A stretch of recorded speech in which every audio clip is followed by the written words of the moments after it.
hello and welcome to the VSM live stream. Excited to have you with us. I'm Mike, the youth pastor of Vineyard Student Ministries in Gilbert, Arizona. Super pumped to have you guys here. If you are watching this on YouTube, be sure to like and subscribe to us for our daily videos and just, you never know what content we're going to come up with. So today, this is a really interesting time because we're getting ready to go into Mother's Day weekend.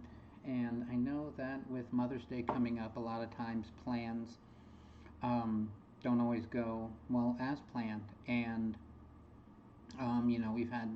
everybody's probably had to make adjustments as necessary depending on what you were hoping to accomplish or what you were hoping to do. But in thinking and planning for today, we originally had a guest planned, but it didn't quite work out as we had hoped, and we're going to reschedule that. It's the never-ending search to do this, and so we're going to make it happen. But and this is probably something that I'll share as a devotional this weekend or something. But I wanted to share something that really always stuck out to me, and this is something that I've said and used even when I was a children's pastor for years. This is a common encouragement that I would give, and it's something that, and I'm not reusing it because it's an oldie but a goodie, but it's just something that we should never grow tired of. And so my goal is for us to have a reminder about no matter what we do, no matter how we do it, just to remember the focus of Mother's Day. And so I wanted to share something with you guys. And so I'm going to be sharing a scripture from John chapter 19, and we're going to start in verse 26. And just to give you a little bit of background on what's going on here, Jesus is on the cross right now, and this is like the escapade, the adventure, and I shouldn't say adventure, just the timeline of what was happening as Jesus was hanging on the cross. Now remember, Jesus, even though he's the Son of God, is taken on the form of a man. He became man, and so he is going through incredible torture. This will not end until it ends in death, and he is in a lot of pain and suffering. And this just always stuck out to me.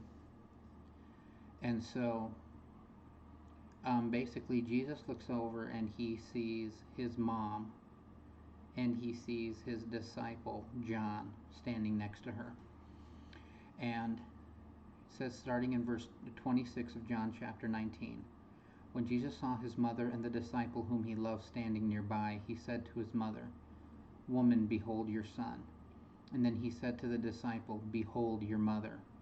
And from that hour the disciple took her to his own home. Now, a lot of times we hear that, and we may have heard that scripture, you may not have heard that scripture, but I like to go a little deeper. And so in doing some research and taking this even further, here was the thing. First of all, just from an observation standpoint, Jesus was on the cross. He looks down and he sees his mom. And I can't imagine as a parent, let alone as a mom, from the mother perspective of that, what it would be like to see your son being tortured. And Jesus, in the middle of all of this that he's going through, wants to make sure that his mom is taken care of. Now, when it says woman, it's a term of respect and endearment, and some scholars have speculated that the reason why he didn't say mother was because he knew that if he were to call her mother, she would have been subjected to a lot of ridicule and a lot of insults, and he didn't want to do that. But it was more of a respect of endearment and a term of endearment. And in the Jewish culture, the oldest son, and in this case, in Jesus' case, the only son, when the father passed away and Joseph hadn't been around for years, he passed away years prior, was responsible for taking care of the mother. So by him looking at John and saying, "Woman, behold thy son," and "Son, behold thy mother," what he's doing is, even as he's on the cross, even as he's looking down and he's in pain and he's fulfilling what he's been called to do, it was on his mind to make sure that his mom was taken care of. And this is not a guilt trip saying, well, if Jesus cared about his mom, then you should too, although that's pretty much true. But it's more of the idea that,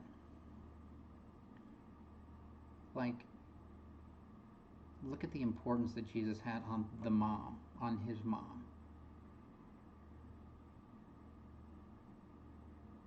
And to me, it speaks to the importance of the mother and the family dynamic.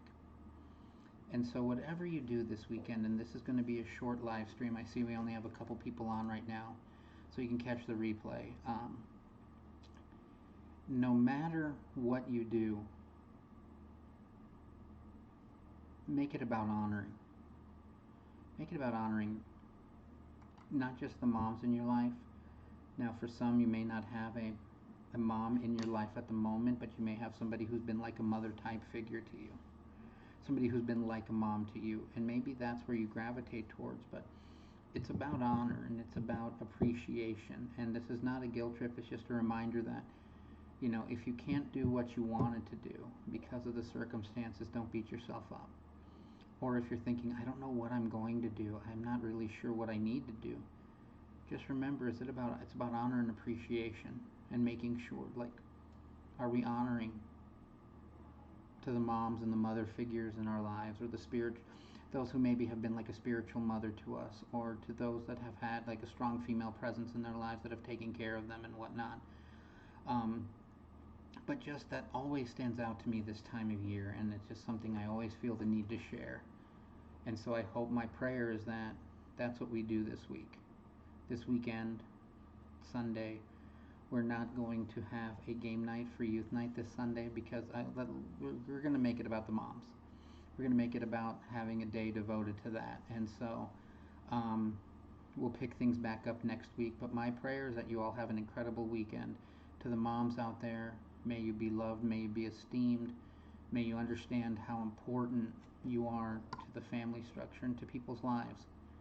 And selfishly, since I have a camera at my disposal, happy Mother's Day to my mom, Linda Gay, who taught me a lot and who was always there to talk to, and really showed me what it meant to be sacrificial in how they mothered, and how to parent.